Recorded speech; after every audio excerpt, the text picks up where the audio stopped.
Olá, amigos 50L+. Essa história é fantástica. Antes do Oscar, antes do Homem de Ferro, antes dos aplausos educados, interno escuro e sorriso de sobrevivente, houve um homem dormindo na ruína da própria reputação. E Hollywood, quando sente o cheiro de ruína, não costuma esperar muito para passar por cima. Meu nome é Mário Farini e vamos ao caso. Vá até o fim, porque eu vou te contar um detalhe pouco comentado sobre Robert Downey Jr., que mostra que o seu retorno não foi apenas vitória contra o vício. Foi também uma luta para recuperar credibilidade profissional num ambiente que adora talento, mas detesta risco vivo. Robert Downey Jr. nasceu em 4 de abril de 1965 em Manhattan, filho do cineasta Robert Downey Sr. e da atriz Elsie Ford. Cresceu dentro de uma casa em que a arte, sete, criação e excesso estavam muito perto uns dos outros. Apareceu em filmes desde criança. Seu começo não foi o do outsider que arromba a porta e chega. Foi de alguém que já respirava cinema desde muito cedo. Mas isso trouxe junto uma infância sem blindagem suficiente. Surpreenda-se!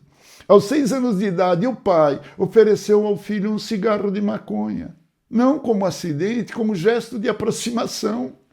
Essa é uma das informações mais perturbadoras da infância de Downey e uma das mais importantes para entender o que veio depois. Cresceu em sets de filmagem, absorvendo o mundo do cinema antes mesmo de entender o que era uma câmera. Tinha talento natural e visível desde criança. Apareceu no primeiro filme do pai aos 5 anos. Aos 10, se mudou com a família para a Inglaterra. Aos 13, voltou para os Estados Unidos quando os pais se separaram. E ele ficou com o pai. Nos anos de 1980, início dos anos 1990, mostrou ser mais do que uma promessa bonita. Era talentoso de verdade. Em 1992, sua atuação em Chaplin o colocou entre os nomes mais admirados da sua geração e lhe rendeu indicação ao Oscar de melhor ator em 1993. Ali já havia alguma coisa rara. Inteligência cênica, carisma, plasticidade e uma espécie de eletricidade imprevisível que a câmera adora. O problema é que a mesma energia que fascinava na tela já vinha sendo corroída fora dela. O vício foi se tornando protagonista da vida real.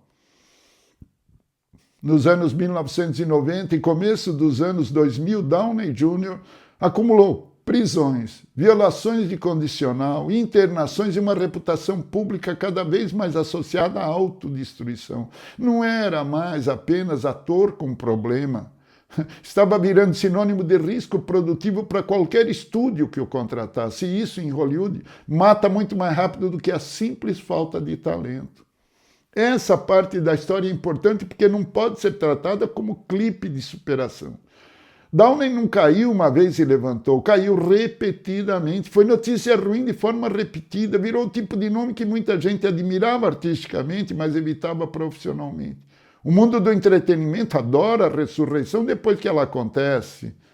Durante a queda, quase sempre só oferece distância, fica longe.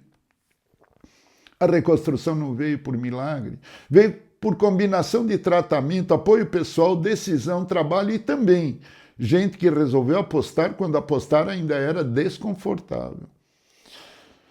A relação com Susan Downey, com quem se casou em 2005, costuma ser mencionada como parte importante desse eixo de reorganização, mas é importante não infantilizar isso. Susan não salvou Downey, como numa fábula romântica. A salvação, se é que essa palavra cabe, envolveu disciplina concreta e a disposição dele de sustentar a recuperação no tempo, ao longo do tempo.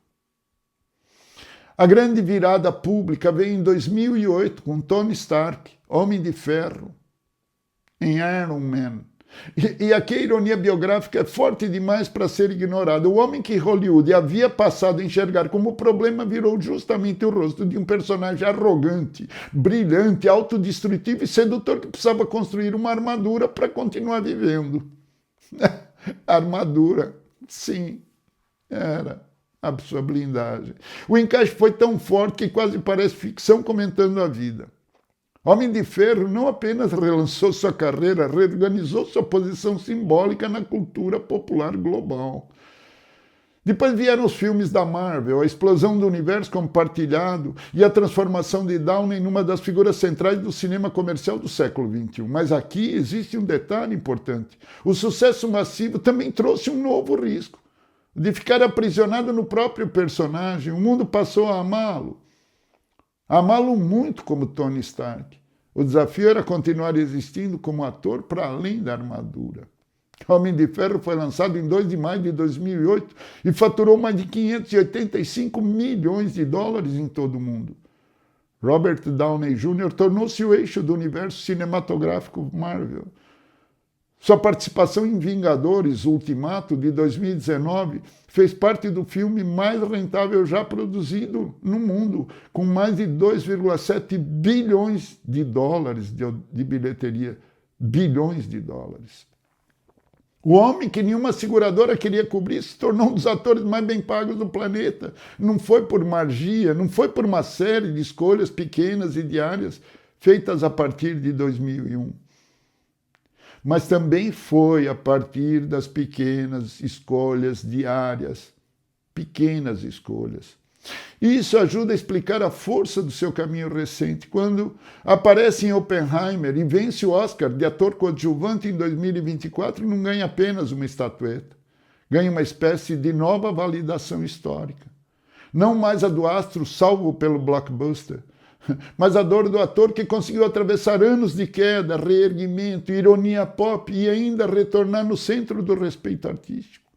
O Oscar de 2024 por Oppenheimer dá ao seu arco um fechamento poderoso e cruelmente improvável na vida real. Mas o foi na vida real. Para refletir, Robert interessa porque sua história é da convivência entre talento real e destruição real. Não é uma narrativa em que o talento impediu a queda. Pelo contrário, houve momentos em que nem o talento parecia suficiente para protegê-lo do próprio colapso.